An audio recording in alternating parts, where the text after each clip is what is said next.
Charging এসিতে কাম করা হয়েছে এই যে এখানে এখানে প্রবলেম ছিল, তার জন্য কিন্তু চার্জ পাইছিল না।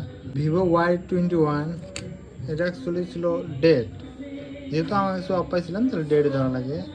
ডিসপ্লে ব্রোকেন মানে ভাঙ্গা, ডিসপ্লেটা চেঞ্জ করা লাগবো, কম্বো চেঞ্জ করা লাগবো।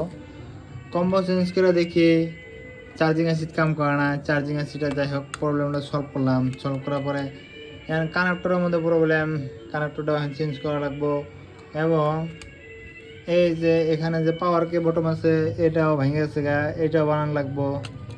তো প্রথমে কাস্টমার দিল যে অন হয় না, তো অন হয় না দেখলাম ডেট মানে অফ পাইছি, ডেট না অফ পাইছি আমি জায়গায় চেক করার পরে দিয়েছে না মোবাইল অন আছে।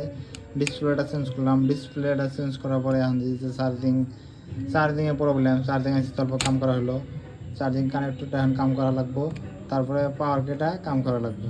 তো যাই হোক, যারা যারা হয়তো আমার শপের মধ্যে ভিজিট করবা চাও ভিজিট করবা পারো, তুমি দেখতে পারো যে সার্ভিস কীরকম।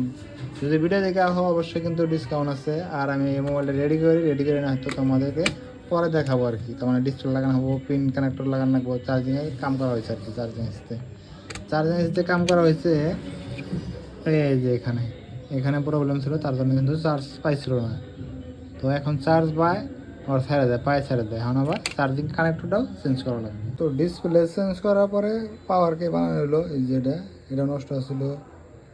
তারপরে আবার এই পিন ভাঙা ছিল, পিন দিয়ে বানানো হয়েছে।